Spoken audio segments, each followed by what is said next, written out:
আগামীকাল 20শে সেপ্টেম্বর বাংলাদেশ বনাম শ্রীলঙ্কা ম্যাচ দিয়ে এশিয়া কাপের সেকেন্ড রাউন্ড সুপার 4 শুরু হবে।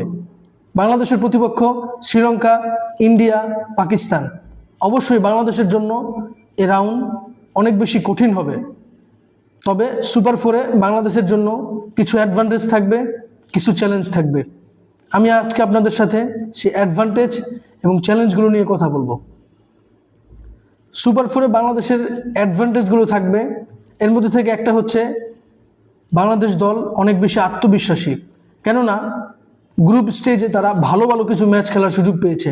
সেটা শ্রীলঙ্কার বিপক্ষে হতে পারে, আফগানিস্তানের বিপক্ষে হতে পারে, এবং আফগানিস্তানের সাথে ডু অর ডাই ম্যাচে বাংলাদেশ যেভাবে পারফরমেন্স করেছে, যেভাবে ঘুরে দাঁড়িয়েছে, এটা বাংলাদেশ টিমকে অনেক বেশি বুস্ট আপ করবে এবং বাংলাদেশ টিম তারা অনেক বেশি আত্মবিশ্বাসী।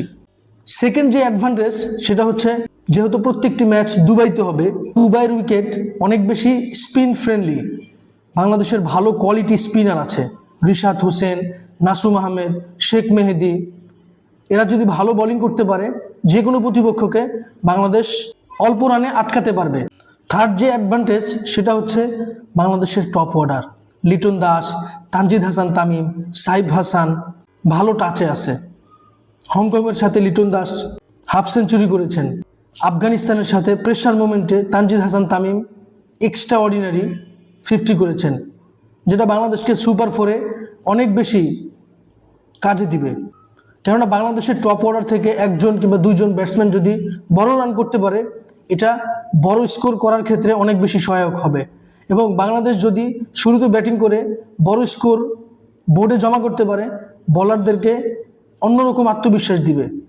এবং চেস করার ক্ষেত্রেও বাংলাদেশের টপ অর্ডারের ভূমিকা থাকতে হবে অন্যরকম। যেমন গতকালকে আফগানিস্তান ম্যাচে কুশাল মেন্ডিস অসাধারণ রান চেস করেছে। এইরকম দায়িত্ব নিয়ে বাংলাদেশের টপ অর্ডার খেলতে হবে। সুপার 4-এ যেমনিভাবে অ্যাডভান্টেজ আছে, ঠিক তেমনিভাবে কিছু চ্যালেঞ্জও আছে। সুপার 4-এ বাংলাদেশের প্রতিপক্ষ শ্রীলঙ্কা, ইন্ডিয়া, পাকিস্তান, তারা অবশ্যই শক্তিশালী দল এবং তাদের batting, bowling, fielding world class. তারা বাংলাদেশকে অবশ্যই টাফ টাইম দিবে। বাংলাদেশকে যদি তাদের বিপক্ষে জিততে হয়, ভালো ক্রিকেট, বোলিং, ব্যাটিং, ফিল্ডিং তিনও বিভাগে নির্ভুল ক্রিকেট খেলতে হবে এবং আত্মবিশ্বাসের সাথে তাদেরকে হারানোর মনোভাব নিয়ে খেলতে হবে। সেকেন্ড যে চ্যালেঞ্জ সেটা হচ্ছে ব্যাক টু ব্যাক ম্যাচ। অর্থাৎ বাংলাদেশ 20শে সেপ্টেম্বর শ্রীলঙ্কা ম্যাচের পরে কয়েকদিন বিশ্রামের সুযোগ পাবে। পরবর্তীতে 24-25 ইন্ডিয়া এবং পাকিস্তানের সাথে ম্যাচ, যেটা ব্যাক টু ব্যাক। অতএব ওই ম্যাচগুলোতে বাংলাদেশ খুব বেশি রেস্ট নেওয়ার সুযোগ পাবে না, প্ল্যান করার সুযোগ পাবে না এবং ফিটনেস এবং পারফরমেন্সের ঘাটতি হওয়ার সুযোগ থাকবে। অতএব এটাও বাংলাদেশের জন্য বড় একটা চ্যালেঞ্জ, যেটা অন্য কোনো দল হয়তো এটা ফেস করবে না। থার্ড যে চ্যালেঞ্জ সেটা হচ্ছে রান রেটের কথা মাথায় রাখতে হবে। কেননা গ্রুপ স্টেজে বাংলাদেশ হংকংয়ের সাথে স্লো ব্যাটিং করার কারণে পরবর্তীতে ইকুয়েশন অনেক বেশি কঠিন হয়ে গিয়েছিল। অবশ্য সুপার 4-এ যদি বাংলাদেশ ফাইনাল খেলার চিন্তা করে থাকে, তাহলে অবশ্যই রান রেটের কথা মাথায় রাখতে হবে। ফোর্থ যেই চ্যালেঞ্জ সেটা হচ্ছে, অর্থাৎ মিডল ওভারে প্রতিপক্ষ যখন বাংলাদেশ স্পিনারদের উপর কিংবা স্লগ ওভারে বাংলাদেশের উপর যখন অ্যাটাক করবে, তখন যেন এরকম না হয় যে আফগানিস্তানের ম্যাচের মতো সাইফ হাসান একের পর এক 3 ওভারে প্রায় 40 ঊর্ধ্ব রান দিয়েছে।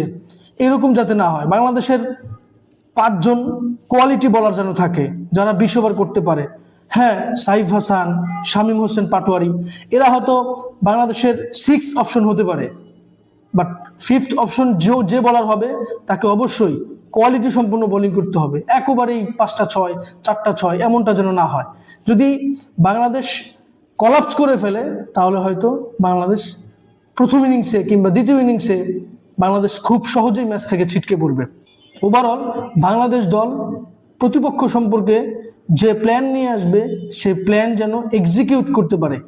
প্রপার এক্সিকিউট যখন হবে, তখন অবশ্যই বাংলাদেশ দল সেই ম্যাচ জেতার অনেক বেশি সম্ভাবনা রাখবে।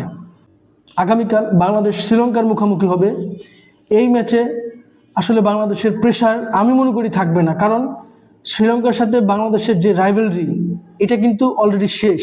আমার কাছে মনে হয় শ্রীলঙ্কা চাপে থাকবে, কারণ গত ম্যাচে শ্রীলঙ্কা বাংলাদেশকে হারিয়েছে, বাংলাদেশ শ্রীলঙ্কাকে শ্রীলঙ্কার মাটিতে হারিয়েছে, 2024 টি-20তে বাংলাদেশ শ্রীলঙ্কাকে টি-20 ফরম্যাটে হারিয়েছে। অতএব এই ম্যাচে শ্রীলঙ্কা প্রেসারে থাকবে, বাংলাদেশ আত্মবিশ্বাসের সাথে শ্রীলঙ্কাকে হারাতে সক্ষম হবে। অবশ্যই শ্রীলঙ্কার নুয়ান তুষারা, দুষ্মন্ত চামিরা, মাহিশ থিকসানা, হাসারাঙ্গা এরা অবশ্যই ভালো কোয়ালিটি বোলার, এবং তাদের যে ব্যাটার পিতাম নিসাঙ্কা, কুশাল মেন্ডিস, এই দুইজন ব্যাটারকে অবশ্যই যত তাড়াতাড়ি আউট করা যায়, তারা যত সময় ক্রিজে থাকবে তত বেশি ডেঞ্জারাস হবে। এজন্য বাংলাদেশকে আত্মবিশ্বাস নিয়ে, অ্যাটাকিং মনোভাব নিয়ে এবং ফ্রেশ চিন্তা যে আমরা ফাইনাল খেলবো, এরকম প্ল্যান অনুযায়ী যদি খেলতে পারে অবশ্যই শ্রীলঙ্কাকে হারানো সম্ভব। এই ব্যাপারে আপনাদের মতামত আমার সাথে শেয়ার করতে পারেন। ভিডিওটি ভালো লাগলে লাইক, কমেন্ট, শেয়ার, সাবস্ক্রাইব করবেন।